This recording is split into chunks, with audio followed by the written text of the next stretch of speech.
گزارش ہے کہ ویڈیو کو لاسٹ تک دیکھیں تاکہ بات پوری طرح سمجھ میں آئے۔ اچھا، میں حضرت مولانا طارق مل صاحب کے جو میں نے بات کی نا، اسی سلسلے میں ایک حدیث کا واقعہ بھی بتاتا ہوں۔ دیکھو، رسول اللہ صلی اللہ علیہ وسلم نے بھی بعض مواقع پر عین سری گناہ کے وقت کسی کو نہیں روکا کہ بعد میں روکوں گا اس کو میں، اگرچہ ویسے تو آپ ہمیشہ روکتے تھے، لیکن بعض دفعہ مصلحتاً آپ نے خاموشی بھی اختیار کی ہے۔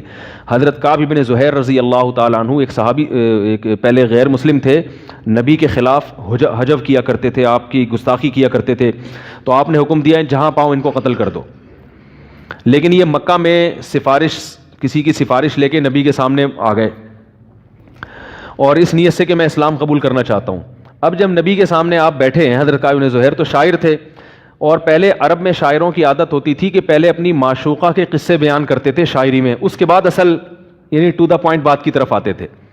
تو انہوں نے بیٹھ کے نا اپنی محبوبہ کی پوری غزل پڑھنا شروع کر دی نبی کے سامنے۔ اب بظاہر یہ نبی کے مجلس کے وقار کے بالکل، بولو بھائی، خلاف ہے کہ بھائی نبی کے سامنے بیٹھے اور نیت بھی کیا ہے کہ میں کلمہ پڑھ کے اسلام قبول کرنا چاہتا ہوں، تو کلمہ پڑھو، پہلے پوری غزل شروع کر دی۔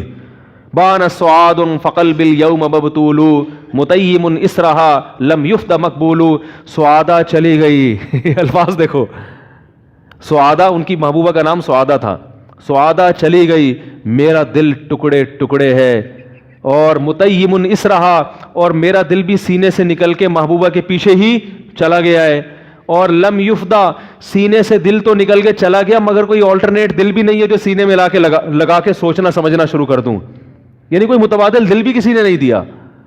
تو ایسی شاعری کر رہے غضب کی، لاکنہا خلۃ قد سیت من دمہا، پھر کہنا یا رسول اللہ میری جو محبوبہ ہے اس کی تو گھٹی میں بے وفائی پڑی ہوئی ہے ٹھیک ہے، لیکن آپ صلی اللہ علیہ وسلم خاموشی سے سن رہے ہیں۔ ہمارے سامنے کوئی آتا، کوئی ایسا غیر مسلم اسلام قبول کرنے، اس کا ایک کلچر ہے، وہ اپنے کلچر کے حساب سے چل رہا ہے، ہم ایک رکھ کے کیا لگاتے ہیں، ہم پھر لوگوں بتاتے ہیں میرے سامنے ایسی میں تو رکھ کے چھماٹ لگایا اس کو۔ تو یہ نبی کے اخلاق ہیں بھائی، ابھی آ رہا ہے، سننے دو بیچارے کو، اپنی محبوبہ چلی گئی ہے، تھوڑی بڑاس نکالنے دو۔ اس کے بعد پھر انہوں نے فوراً پینترا بدلا اور آپ صلی اللہ علیہ وسلم کی شان میں اشعار پڑھنا شروع کر دی۔ پہلے محبوبہ کی شان میں کافی دیر شاعری کی ہے، اس کے بعد کہنے لگے ان الرسول لسیف یستضاء بہ مہند من سیوف اللہ مسلول، تلوار کی طاقت ہے محمد کے صلی اللہ علیہ وسلم کے پاس کہ اتنے کمزور ہو کہ مکہ کو آج انہوں نے فتح کیا، اور میرے جیسا سنگ دل سخت دل آدمی بھی آج اسلام قبول کرنے پہ راضی ہو گیا ہے۔ پھر کہا کہ مسلول، محمد صلی اللہ علیہ وسلم کی جو تلوار ہے وہ نیام سے نکلی ہوئی، محمد صلی اللہ علیہ وسلم خود ایک تلوار ہیں جو نیام سے نکلی ہوئی تلوار ہیں، اور ہندی تلوار اس زمانے میں ہندوستان کی تلواریں بڑی مشہور تھیں۔ اور پھر انہوں نے نبی صلی اللہ علیہ وسلم کی شان میں یہاں سے اشعار کہنا شروع کیے۔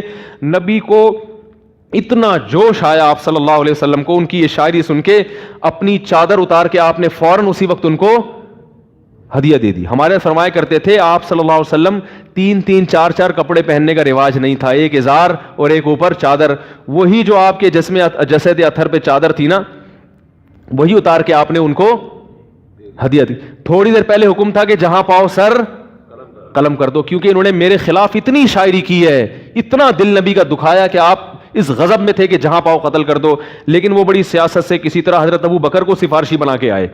ہمارے فرماتے تھے اگر حضرت عمر کو بناتے وہی ڈیلیٹ ہو جاتے، کیا خیال ہے؟ تو یہ بھی اسٹائل ہے۔ بعض علماء جلالی ہوتے ہیں، بعض جمالی ہوتے ہیں، ان کی طبیعت میں جمال ہے۔ ہمارے خطبہ میں، ہمارے ہی اکابر میں بعض علماء جلالی بھی ہیں، وہ حکومت کو برا بلا بھی کہتے ہیں، وہ سامنے بیٹھ کے بولتے ہیں تم غلط کر رہے ہو، وہ بھی ٹھیک ہیں، سمجھ میں آ رہی ہے بات، وہ بھی ٹھیک ہیں، یہ بھی اسٹائل ہے۔ اور بعض میں کیا ہوتا ہے، جمال ہوتا ہے۔ موسیٰ علیہ السلام جلالی تھے، جب پھڈا چھڑوانے کے لیے گئے ہیں تھپڑ لگایا ہے، چھوڑو، یہ جلال ہے۔